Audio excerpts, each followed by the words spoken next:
한국의 어느 대중목욕탕. 손님의 때를 밀어주던 여자가 현기증에 비틀거리는데요. 왜 그래? 불러야 되나? 죄송합니다. 바로 정리해드릴게요. 하지만 일을 멈추지 않는 여자 인숙. 사장님은 그런 인숙을 칭찬했죠. 아주 손님들이 자기만 찾는다고 난리야. 젊어서 힘이 좋다고. 자, 우리 에이스. 감사합니다. 이거 맛있게 마시고 화이팅! 이때 다른 세신사 아주머니들이 시비를 거는데요. 세대도 너무하잖아. 머리수대로 돈 떨어지는 거 다 알면서 악착같이 혼자 다 헤쳐먹고 뭘 꼬라봐. 너 한 대 치겠다. 그러나 인숙도 당하고만 있지는 않았지요. 아귀 힘이 좋다고 저더러 해달라는데 어떻게 해요? 네? 어머, 콜라 뿌린 거야? 아, 아니야. 언니 지금 뭐 하는 거예요? 에? 이 와중에도 현기증은 이어졌고 잠시 후 퇴근하고 돌아간 집. 아가 밥 먹으라. 알았어. 할머니가 인숙에게 잔소리를 하는데요. 왜 자꾸 때밀이를 한다 우려 젊은 것이. 그 딴 거 좀 야. 그거 말고 할 거 없어. 있어. 그런데 갑자기 속이 뒤집히고 이에 인숙은 생수를 사러 나갔지요. 뭐요? 왜 그려? 어디 갈라냐고. 생수 사러. 응? 저런 자식. 아유. 같은 시각 이웃집에서 뛰어나오는 남자와 아이. 뭘 살려줘 이 미친년아! 내 핸드폰 손대지 말랬지! 쫓기던 아이는 인숙에게 도움을 청하는데요. 언니 도와줘! 뭘 도와줘 이씨! 이거 봐라 아유 진짜 몰라? 아 이게 미쳤나 진짜 이씨! 아! 겨우 알아차리고 이어폰을 벗는 인숙. 아씨야! 내 건데? 뭐야? 내 거니까 뭐 하는 거야? 야! 이후 인숙은 아이부터 감쌌지요. 아씨 뭐야? 나 얘 아빠야. 근데 너? 아빠가 뭐? 그녀는 아빠로부터 아이를 지키는데요. 하선아!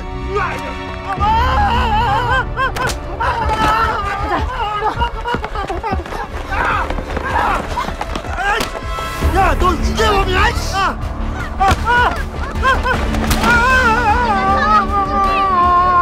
그렇게 겨우 도망친 두 사람.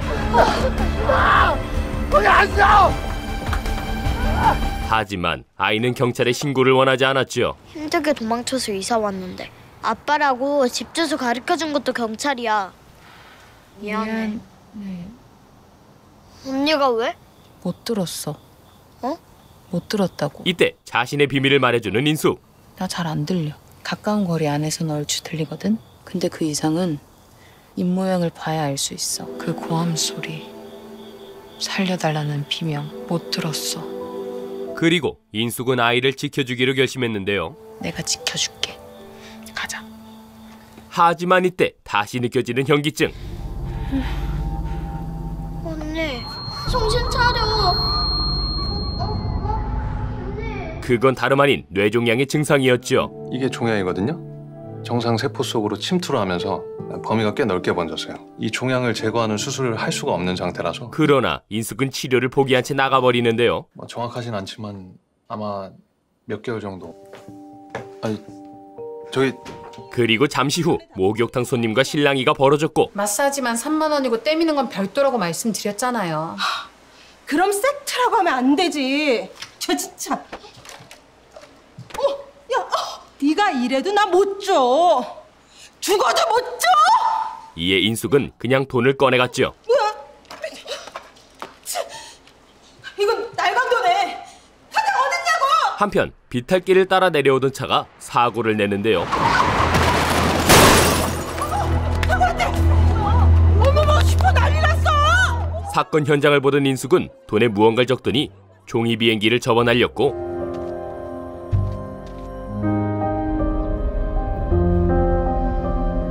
이후 일을 그만두겠다 말했죠. 저 이제 관두려고요. 뭐? 그 사이 난리가 난 사고 현장. 운전자가 변속기를 주행 상태 뒤로 놓고 시동을 끄고 갔어. 주차 브레이크도 작동시키지 않은 상태고. 아, 완전 미쳤구만. 어? 이때 한 남자가 인숙이 날린 돈 비행기를 줍는데요.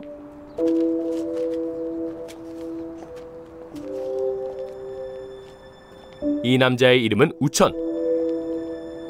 이후 우천은 수상한 가게에 들어가더니 양복 차림의 남성과 대화를 나누죠. 차주는 도난처럼이니까. 사실 조금 전의 사고는 우천이 계획한 것이었는데요. 슈퍼 앞에 가판대 보이죠? 거기 안쪽에 보면 물건이 있어요.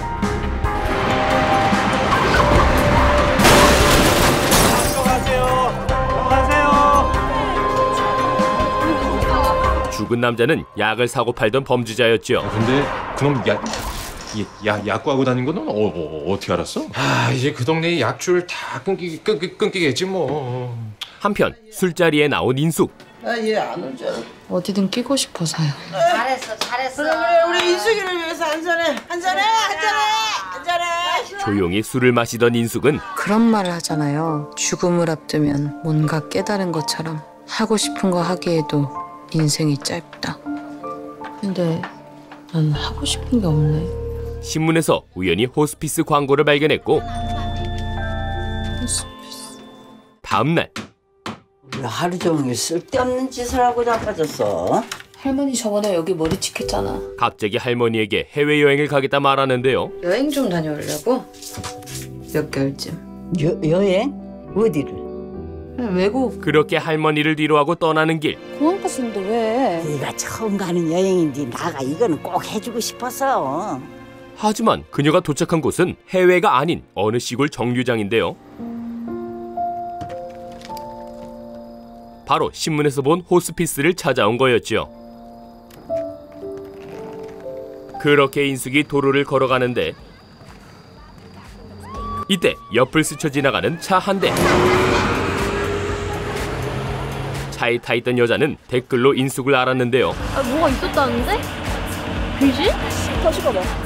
인사 좀 하게. 오케이. 고!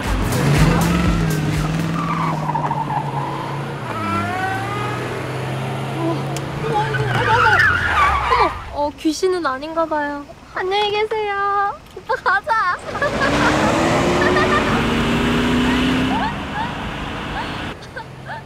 인숙은 그녀가 떨어뜨린 손수건을 주웠고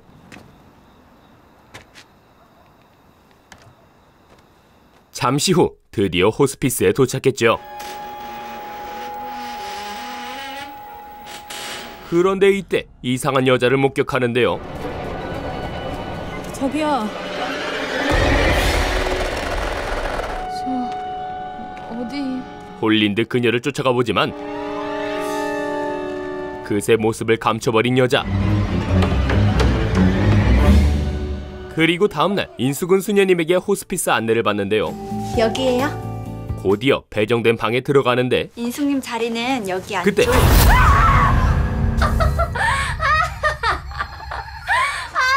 웃겨. 서프라이즈. 놀랍게도 어제 봤던 여자가 병실에 있었지요. 이거 내 건데? 저기 이거 네 거 아니지?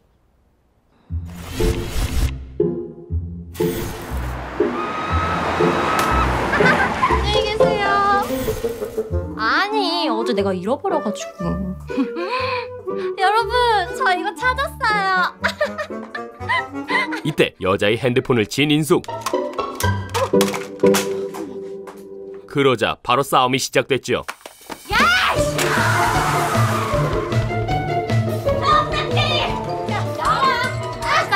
알았어. 하나 둘 셋 하면 놓자. 좋아. 하나 둘 셋. 야! 아니 이쪽으로 와서 싸워. 유명 인플루언서 미도는 자길 모르냐며 소리쳤는데요. 너 나 몰라? 나 성미도야. 인플루언서. 너 나 알지? 너 같은 애들 잘 알지. 예쁘네. 하지만 전곡을 찌른 인숙의 말. 그게 다야. 뭐? 그게 다인 애들. 그때 둘의 소란에 옆자리 여자가 일어났는데 바로 어젯밤 봤던 여자 세연이었죠.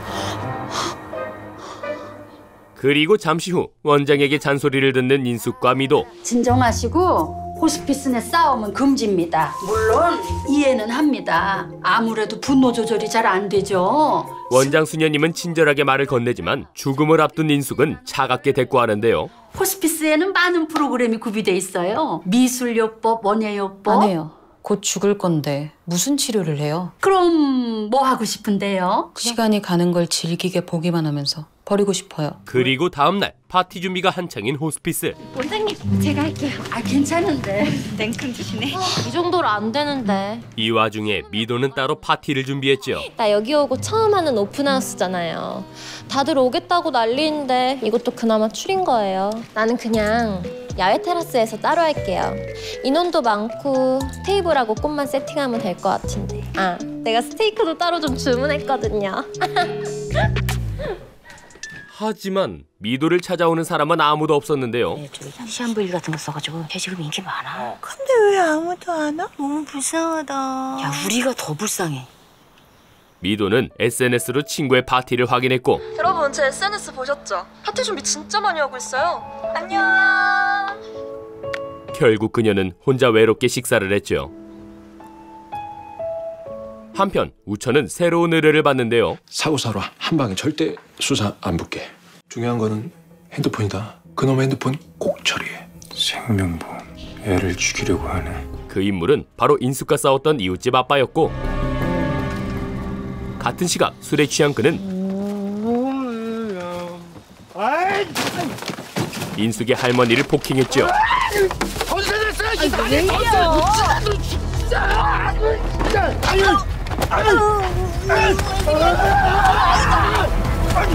할머니는 겨우겨우 인숙에게 전화를 거는데요. 할머니, 얼굴 왜 그래? 사나의 애비. 그 자식이 왜? 집에 오는디 다리 위서 냅다 상을 후드려 패가지고. 신고 안 했어? 돈가를 보니까 맛이 갔어. 이 와중에 할머니는 아이 걱정을 했고 괜히 건드렸다가는 사나 어떻게 할까비. 예감이 안 좋다. 애 엄마도 없고 애라도 데리고 오고 싶은데. 전화가 끊기자 인숙도 자책을 했죠. 지켜준다고 했는데, 내가 지켜준다고 했는데. 이에 미도와 세연이 무슨 일인지 묻는데요. 아니, 내가 차로 데려다 줄게. 어떤 미친놈이 노인을 저렇게 패. 동네에 사는 남자. 그 집에 애가 있어? 아이가 있어. 아이는 항상 집 밖을 서성대. 집이 가장 위험하니까. 하지만 번번이 돌아오는 건 아빠야. 그런데 사연을 들은 세연이 의미심장한 말을 하죠. 어차피 우린 죽는데 누군가를 죽여서 누군가를 살릴 수 있다면 한 사람만 데려가면 어때? 그러자 인숙은 무언가를 결심한 듯 발걸음을 옮기는데요. 야, 너 혼자서 못 가라고. 그러는 동안 이웃집에서는 아빠가 약물을 탄 우유를 아이에게 먹이려 하는데 야, 너 이거 하얀 우유 좋아하지? 아, 잠깐만. 빵 좋아한다. 빵도 있고 우유도 있고. 하나야, 응? 하얀 우유 좋아하잖아. 마셔. 원샷. 싫어. 이때 뿌리치고 도망간 아이 사나. 사나는 아빠를 피해 몸을 숨겼죠. 새끼 같은 놈 진짜.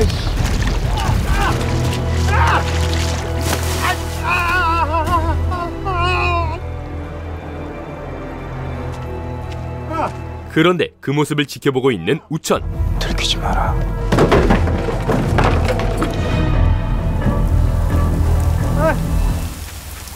그때 벨소리 때문에 사나의 위치가 들통나게 되고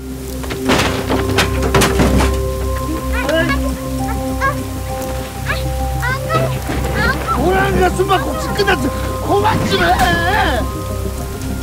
야, 들어가봐. 이에 지켜보던 우천이 뛰어들었는데요.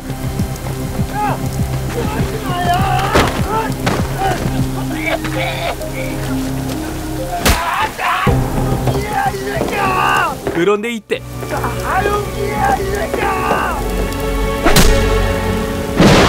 인숙이 나타나 아빠를 쓰러뜨렸죠. 하지만 조용히 좀. 미도는 살인 사건에 연루된 데 혼란스러워하고 어떡해. 진짜 죽은 거야? 아니야. 아직 안 죽었을 거야. 빨리 119. 안 돼. 하지 마. 심지어 목격자까지 있자 패닉에 빠지는데요. 너 뭐야? 목격자인데요. 이건 사고야. 우리 진짜 죽이려고 한 건 아니잖아. 그러자 조언을 해주는 우천. 호흡을 확인해보자. 건드리지 마요. 제대로 처리할 수 없다면 시체를 옮기는 게 더 위험해요. 이쪽으로 나가는 게 좋아요. 골목 지나서 작은 슈퍼 쪽으로 끼고 들어가는 지름길이고. 이에 인숙은 우천에게 따라오라고 말했죠. 일단 애부터 챙겨야 되니까 따라와.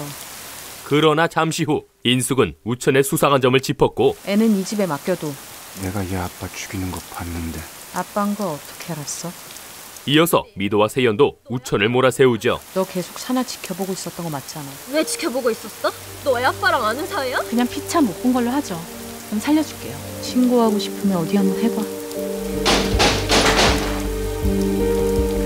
그렇게 우천은 사나를 데리고 인숙이 집에 들어갔는데요. 아이고 다행이다. 다행이요. 그리고 집에 놓인 인숙의 사진을 뚫어져라 쳐다봤지요. 우리 손녀딸 예쁘네요. 이삐기는. 그 순간 문득 떠오르는 원래의 임무. 중요한 거는 핸드폰이다. 그놈의 핸드폰 꼭 처리해. 우천은 다시 현장으로 가게 되고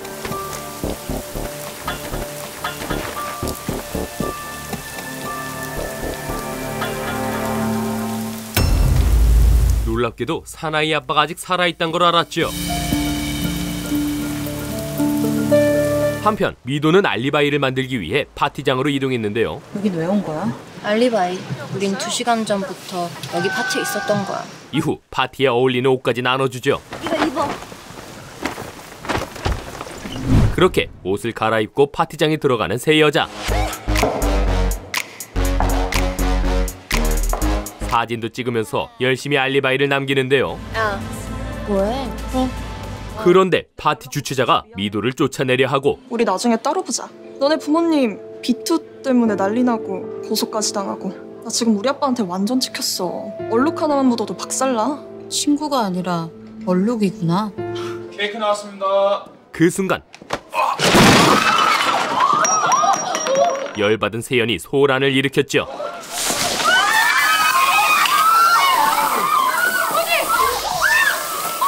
세 사람은 그 틈을 타 파티장에서 빠져나오는데요. 우리는 이렇게 우리가 되기 시작했다. 다음날 화들짝 놀라서 일어나는 미도. 아직 안 일어났어요? 아니 문을 잠궈놨어. 그때 가방에서 핸드폰을 발견하는데요. 뭐야? 어떡해? 어젯밤 사건 현장에서 얼떨결에 챙겨온 거였지요. 그런 와중 세연은 자신이 입고 있는 옷에 당황하고 나 옷이 왜 이래? 심지어 어제 일을 거의 기억하지 못하는데요. 내가 왜 네 옷을 입고 있어? 어제 파티 가느라. 무슨 파티? 어디까지 기억나? 미도는 그런 세연을 의심하지만 기억 못하는 척하는 거 아니야? 굳이 왜? 발 빼려고. 인숙은 세연의 말이 진짜라고 생각하죠. 몽유병 맞아. 처음 봤을 때부터 그랬어. 거기까지 같이 가서 사람도 죽이고 파티까지 가고 다 했는데 그게 가능해? 상황을 알게 된 세연은 자수를 해야 한다고 말하는데요. 뭐해? 자수해야지. 더 늦기 전에 빨리 자수하자. 안 돼. 이에 미도가 거짓말을 하며 세연을 막았지요. 자수하면 언니만 위험해. 언니가 휘둘렀잖아. 엄밀히 말하면 언니가 죽인 거라고. 인숙은 그런 미도가 이해되지 않았고.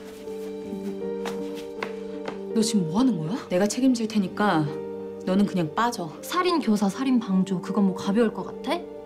어차피 다 엮여. 같은 시각 사건에 대해 조사하고 있는 경찰들, 그리고 사체를 유심히 쳐다보는 형사 시영. 피해자의 머리에서 특이한 점을 하나 발견하게 되죠. 어느 쪽이 미친놈인가? 조사는 피해자의 집까지 이어지고 무언가 이상한 부분을 알아채는데요. 핸드폰이 없네요. 그리고 잠시 후 사나의 엄마를 찾아가 사건을 설명했는데요. 집안을 수색해봤는데 사방에 우유가 튀어있더군요. 우유요? 살충제 성분이 섞여 있었어요. 생명보험 그거 노린 거예요. 마시진 않았습니다. 아이가 그 우유잔을 집어 던지고 도망쳤다고 치면 숨을 만한 곳은 있을까요? 그 동네 다리 건너 할머니네 종종 간다고 했어요. 그렇게 할머니와 함께 있는 사나를 찾았고 아빠를 피해서 도망쳐 숨었다. 일어나 보니 여기였다. 네. 어떤 청년이 집 앞에 쓰러져 있는 사나를 데리고 들어왔고요. 예. 그 청년은 어떻게 생겼어요? 더럽게 하고 댕겼어도 얼굴은 훤냐. 마음이 순한지 약도 사다 두고 가고. 이에 시영은 조사를 위해 약국까지 찾아갔죠. 문을 닫으려는데 급히 들어왔어요. 그날 녹화된 거 확인 좀 할 수 있을까요? 그리고 약국 CCTV엔 우천이 찍혀 있었고 이후 경찰은 우천의 신상 정보에 대해 브리핑을 하는데 이름 민우천 29세. 얘가 어렸을 때 머리가 좋아가지고 뭐 수학경시대, 과학경시대 수학 경력이 한둘이 아닌데 이 중퇴 후에 소년원으로 갔어요. 왜요? 같은 마이를 죽였거든요. 좀처럼 확인하기 어려운 우천의 행방. 민우천 행방은? 그러니까 그게 아니 이 새끼가 집 주소도 알 수가 없고 카드도 없고 핸드폰도 없고 뭐 조선시대에서 왔는지. 그런 한편 동물병원에 온 우천. 보호자님, 임마 호텔 이용비하고 임마 미용, 임마 간식비, 접종비 다 포함됐습니다. 이때 인숙이 자신의 지갑을 훔친 걸 알게 되고 신고하고 싶으면 어디 한번 해봐. 뭐해? 가자. 지갑이 없는데. 결국 같이 일하는 형에게 한 가지 부탁을 하죠. 형, 사람 하나만 찾아줘요. 그리고 잠시 후 대의를 통해 인숙의 정보를 받았는데요. 이 친구 이 인생이 참 할머니랑 살다가 고등학교 졸업하고 때밀이 그러다가 뇌종양 선고 받고 시한부 그게 끝이야. 그런데 이때 갑자기 찾아와 난동을 부리는 조폭.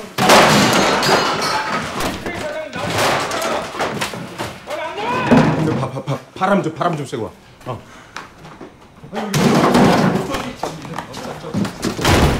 왜 수사가 들어가냐 이 말이야. 수사. 알고 보니 의뢰를 한 사람이 바로 이 조폭이었고. 이거 윗선이 개입된 거냐. 사고사로 한 방에 절대 수사 안 붙게. 잡음 없이 한 주에 사고사로 종결되게 그러라고 큰 돈 주는 거 아니야? 뒤이어 경고를 하며 떠나는데요. 핸드폰 그거 어떻게 처리인지 확실해. 이거 윗선에서 알면은 너 죽고 나 죽고 우리 싹 다 죽는 거야. 인숙의 개입으로 변수가 생긴 거였죠. 뭐가 어떻게 된 거야? 변수가 있었어. 그게 변수야? 처리할게요. 변수는 제거해야 된다. 그리고 잠시 후 우천은 인숙을 찾아 호스피스에 왔는데요. 내 지갑. 뭐? 내놓으라고 내 지갑. 정확히는 지갑 속 사진을 찾으러 온 거였죠. 내놔 이조벨. 사진 속 여자애. 그게 누군데? 몰라. 모르는 외국인 사진은 왜? 모르니까 상상할 수 있잖아. 어떻게 살았는지, 얼마나 행복했는지 뭐 그런 거. 사실 그 사진은 어릴 적 엄마에게 받은 거였는데요. 누구야? 몰라. 벼룩시장에서 사진들을 팔더라? 그냥 이 사람 인생을 상상하다 보면 무서운 생각은 없어지더라? 행복해 보여. 나 줄게. 하지만 우천의 과거를 모르는 인숙은 사진에 대해 막말을 했고 이조벨은 아마 나 힘들게 살다가 죽었을 거야. 이에 우천도 화를 내는데요. 네가 뭘 알아? 네가 뭔데? 너 다 풀어버릴 거야. 너네 할머니한테 가서 너 여행 간 거 아니라고. 너 죽는다고. 너 말하기만 해봐. 그러니까 내놔 내 지갑. 그 순간 우천을 내리친 미도. 나 버릇됐나 봐. 저기. 그렇게 우천은 호스피스의 창고에 묶였고 이후 미도는 핸드폰부터 처리하려 하죠. 빨리 핸드폰부터 처리하자. 어떻게? 저 할머니 집. 그게 제일 자연스럽잖아. 자신이 할머니의 집에 다녀오겠다고 하는데요. 내가 몰래 다녀올게. 그동안 너는 무조건 저놈 잘 지키고 있어. 알았지? 그렇게 미도는 할머니의 집을 찾아가고 잡동사니 사이에 휴대폰을 숨겨놓는데요. 그리고 혼자 남은 인숙은 묶어둔 우천을 확인하러 창고에 갔지요.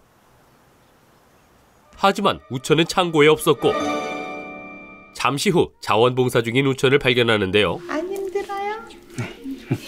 뭐가 어떻게 된 거야? 알고 보니 손쉽게 밧줄을 풀었던 우천. 그걸 풀었다고? 어떻게? 그게 뭐 그냥? 이후 우천은 곧장 원장실부터 찾았고 안녕하세요. 여기 원장실이. 자원봉사 같은 거 해보셨어요? 마침 일손이 부족한 호스피스에 우천은 딱 맞는 인재였죠. 손이 모자라요. 특히 밤에. 제가 이래봬도 불면증입니다. 잘 됐네요. 그렇게 호스피스의 자원봉사자가 된 거였고 우천은 호스피스 인기남이 되는데요. 인숙은 그런 우천을 경계했죠. 그날 밤 우천과 한 아이와의 대화를 엿들은 인숙. 사람이 보통 어떨 때 첫눈에 반하지? 어떤 장면에서 반했는데요? 뭔가를 들고 누군가를 막 그리고 후드를 휙 벗는데 비가 쏴 내리고. 근데 그 장면이 떠오르면은 가슴이 물컹 하는 느낌이 들어. 우천의 마음을 조금씩 눈치채기 시작하지만 나를 좋아한다고? 도저히 이해가 되질 않죠. 사람을 죽이는데 반했다고? 이상한 놈이다. 이후 인숙이 자리를 뒤지던 우천. 그때 인숙의 인기척을 느끼고 침대 아래에 숨는데요.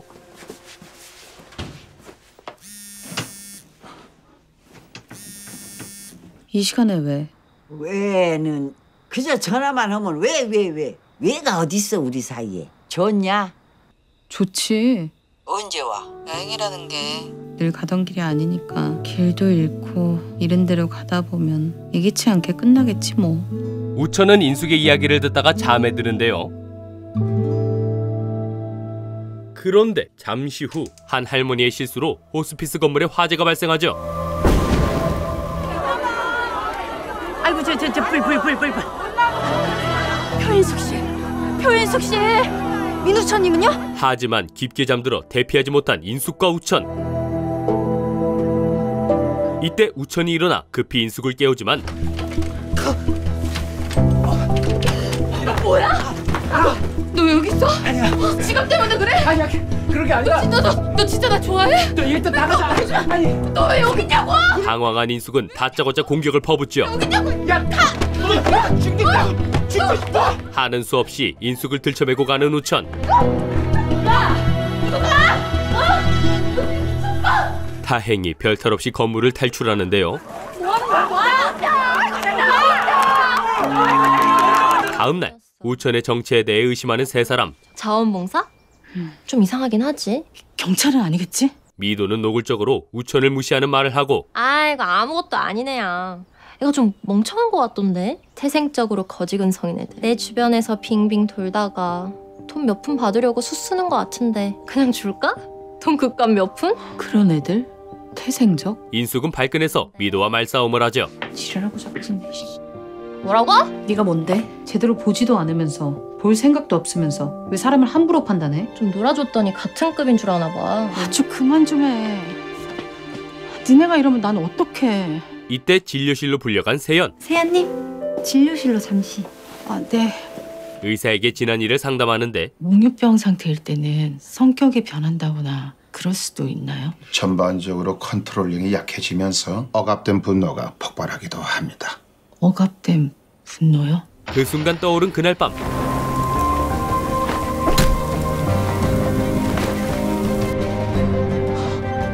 결국 세연은 자신이 죽인 게 아니란 걸 알게 됐죠. 내가 죽였어야 했나? 내가 죽인 걸로 해야 되나? 아니 그게 그러자 미도는 오히려 세연에게 책임을 떠넘기는데. 사실 애초에 언니가 먼저 제안한 거잖아. 뭐? 죽는 김에 나쁜 놈 하나 데리고 가자고 언니가 먼저 그런 거잖아. 그 말에 인숙이가 나선 거고. 그건 기억 안 나? 한편 어느 동물병원에 연락을 받은 시영. 바로 우천의 개가 맡겨진 동물병원이었는데요. 그러니까 이 개의 보호자란 말이죠? 네. 조사를 통해 이곳을 알아낸 시영이 우천에 연락이 오면 알려달라고 당부한 거였죠. 아무 말씀 마시고 그냥 전화가 오면 바로 연락 주세요. 그렇게 전화를 추적해 호스피스 위치를 알아냈고 동물병원으로 관련 전화 발신 추적해보니까 호스피스. 곧장 출동해 호스피스를 포위하는데요. 모든 출입문 통제하고 쥐새끼 한 마리 못 나게 봉사한다. 시영은 혼자서 우천을 찾아 들어가죠. 들어가게 혼자? 네.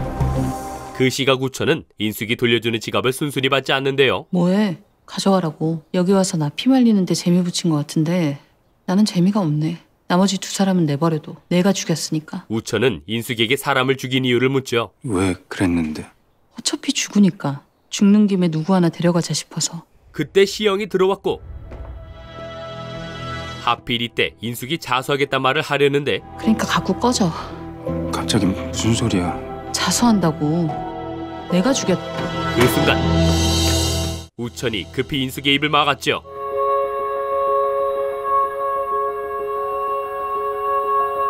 뜻밖의 키스씬을 목격하는 시영과 사람들.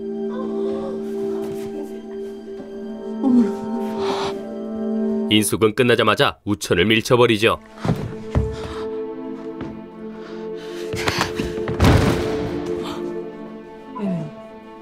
너 미쳤어? 급기야 입술을 씻기까지 하는데요. 잠시 후 경찰이 잡아갔어. 그 자식 잡아갔다고. 우천이 경찰에 잡혀갔다는 사실을 알게 된 인숙. 잡아갔다고? 경찰 왔잖아.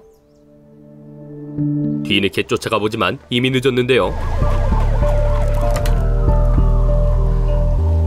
태일은 그 장면을 지켜보고 혼잣말을 하죠. 무슨 소리야? 자수한다고. 자수라.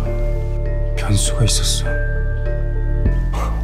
정말 변수 변수가 생긴 것 같네.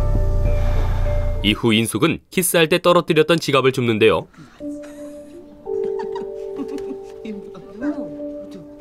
얼마 뒤 모인 세 사람. 어떻게 꼬리가 잡힌 거지? 우천이 목격한 걸 말하진 않을까 노심초사하는데 이제 어떡해. 잡혀간 이상 불 거 아니야. 불지 않을지도 몰라. 무슨 말을 하고 있었던 건데? 내가 자수한다고 말하고 있었어. 내 뒤로 경찰이 오고 있는지는 몰랐어. 아마 내 입을 막으려고 했던 것 같아. 인숙은 우천이 자신을 보호하려 했던 것을 알아차렸죠. 잠깐만. 그럼 널 보호하려고 키스를 했다고? 그게 말이 돼? 그런 한편 그러니까 지나가던 길에 아이가 쓰러져 있었다.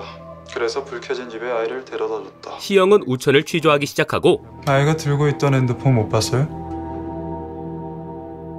아이는 쓰러졌고 아이 아빠는 쓰러진 아이를 두고 갑자기 어디론가 사라진 사이 민우천 씨가 아이를 옮겼고 그 다음 다시 돌아온 아이 아빠를 누군가 죽였다는 얘기가 되네요.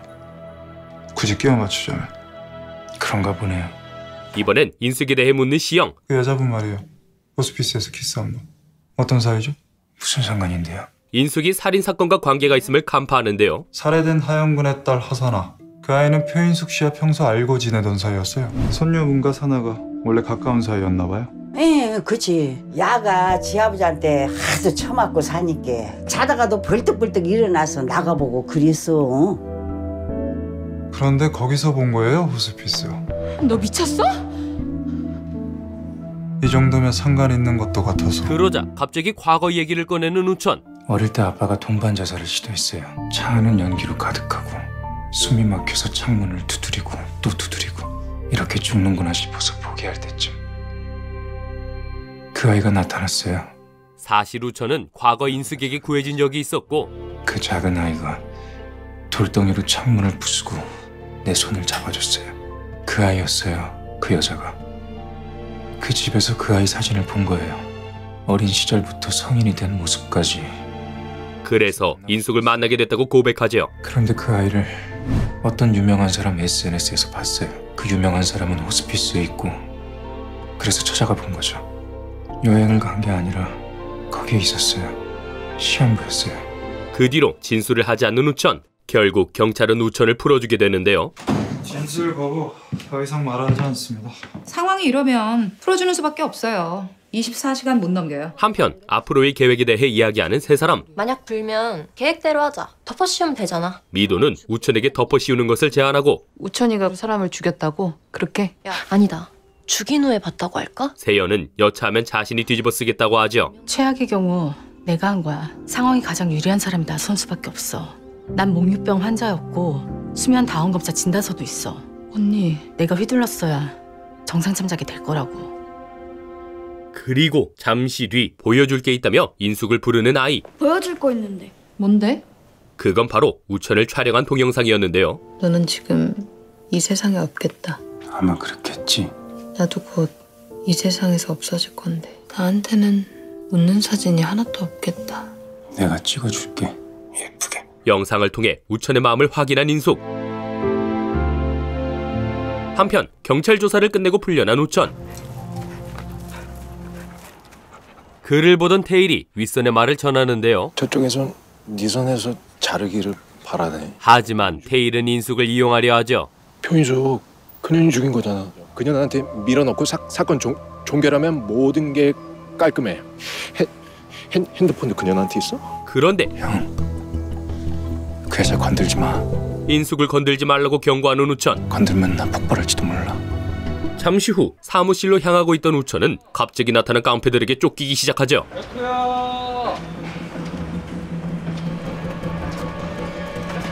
여기서! 전화해 새끼들 빨리!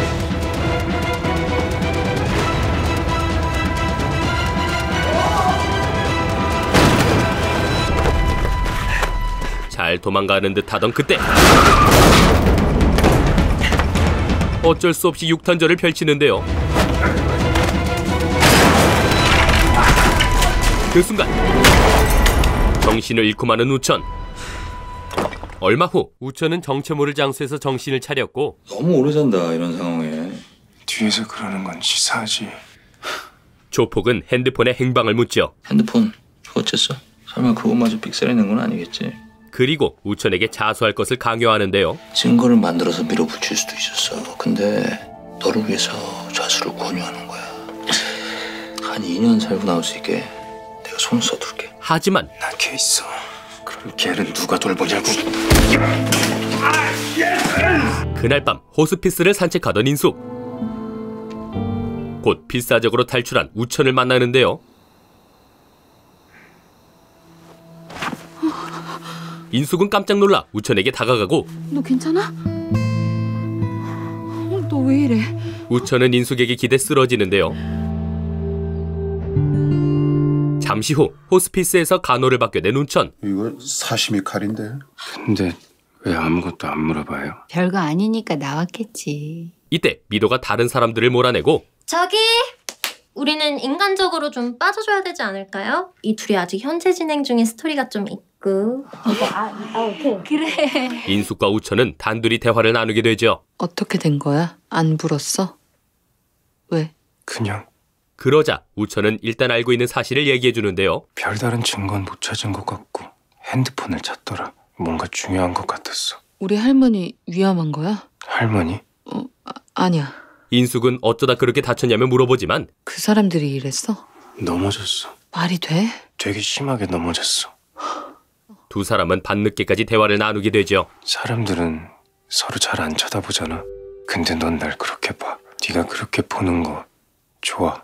가끔 잘 안 들릴 때마다 사람 얼굴 보는 습관이 생겼거든. 네 표정은 모두 슬퍼. 그래서 내가 자꾸 방심하게 돼. 그리고 다음날 나 여기서 잔 거야? 아니 우천이는 어디 갔어?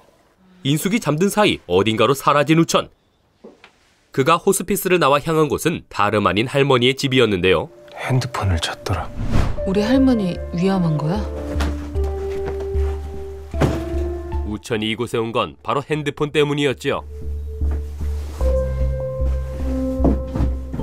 한편 테일은 인숙에게 접근하고 안녕하세요. 우천이 형인데 급한 일이라서 불러달라고. 이쪽으로. 아무도 없는 작은 차로 그녀를 유인하는데요. 타세요. 우천이 대체 어디 있는데요? 조금만 가면. 저 그냥 여기서 기다릴게요. 이때 수상한 낌새를 눈치챈 인숙을 강제로 납치해버리죠.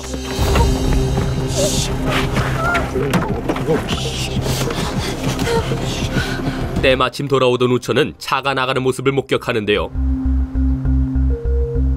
곧바로 차를 훔쳐타서 테일을 쫓아가기 시작하죠. 한편 납치된 인숙은 겨우 정신을 차리고 당신 뭐야? 어디 가는 거야? 경찰서. 네가 죽였잖아. 우천에 대한 이야기를 테일에게서 듣게 되는데요. 네가 자수하지 않으면 우천이가 위험해. 원래 우천이가 그놈 죽이러 간 건데 네가 선수 친 거거든. 뭐?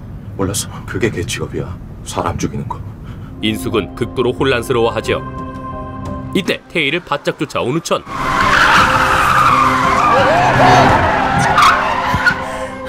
차에서 내린 테일은 우천을 만류해보지만 우천아 이거 다 널 위해서야. 어? 이러다 네가 죽어 이 새끼야. 쟤가 죽어야 네가 산다고. 우천은 말을 듣지 않죠. 비켜.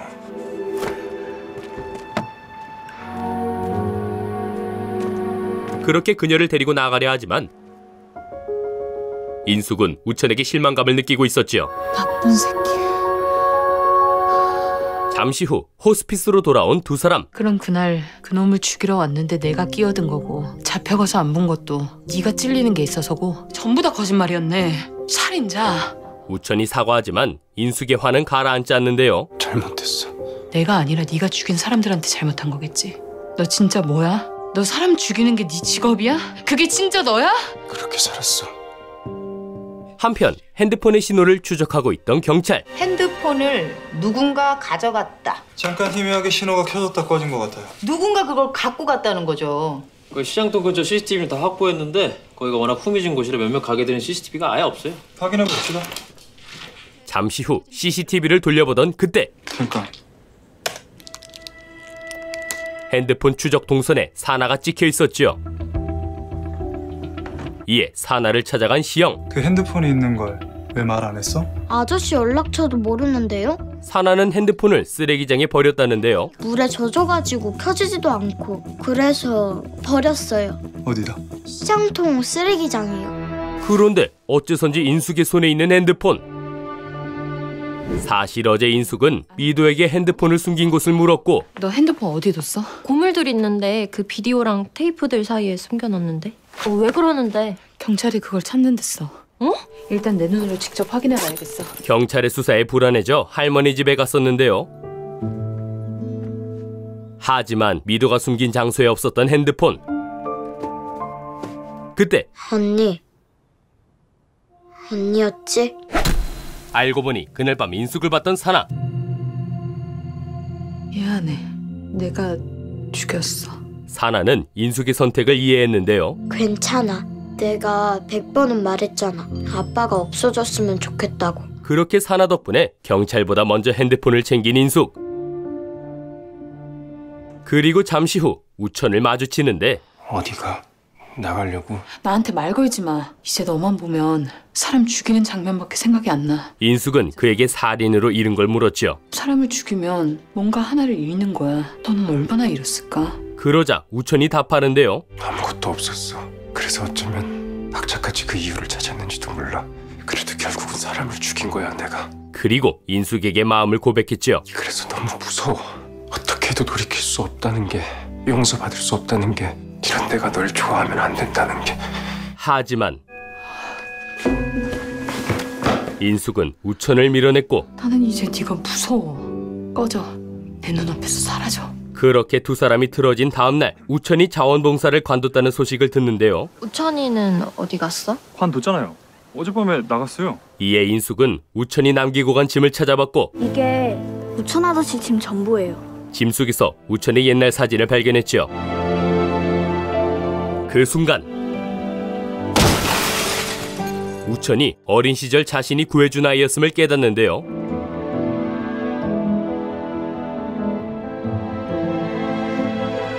이에 급히 뛰어가는 인숙. 언니! 곧이어 호스피스를 나가던 길에 태희를 마주쳐 우천을 물었죠. 우천이 어딨어? 그런데 자수하러. 어?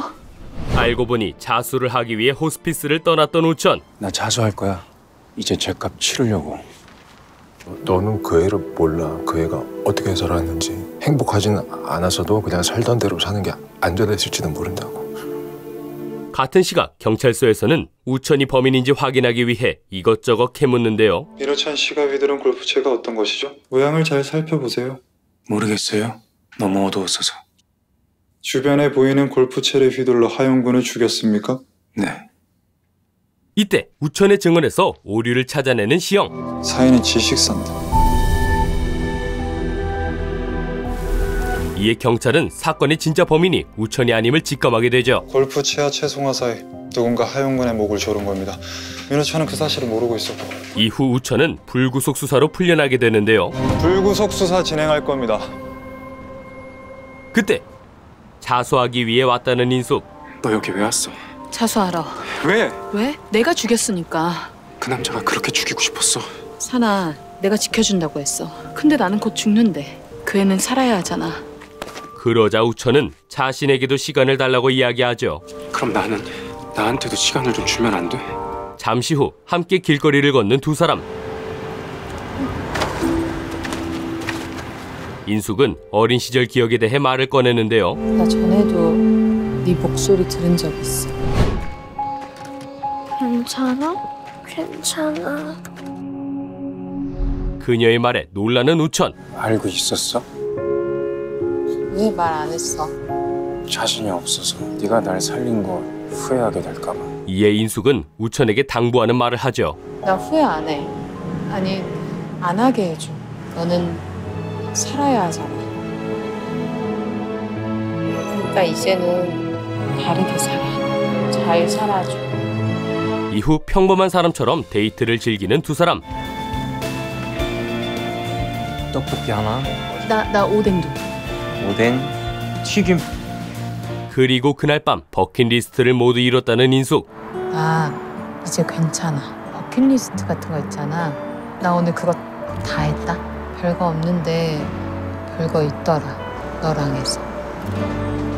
곧이어 자신의 범행을 자수하겠다고 말하는데요. 나 자수할 거야. 나는 몰랐어.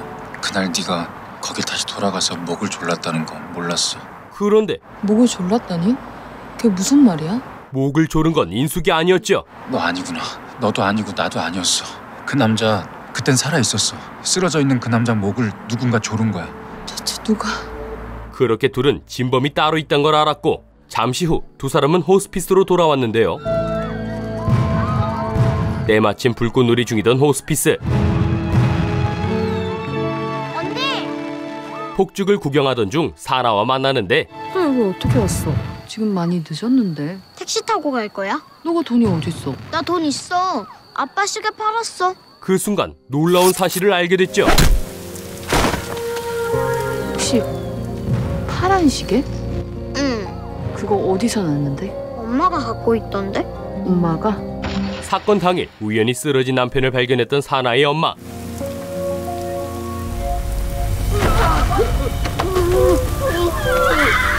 폭행당했던 과거를 떠올리며 그를 목졸라 살해했던 건데요.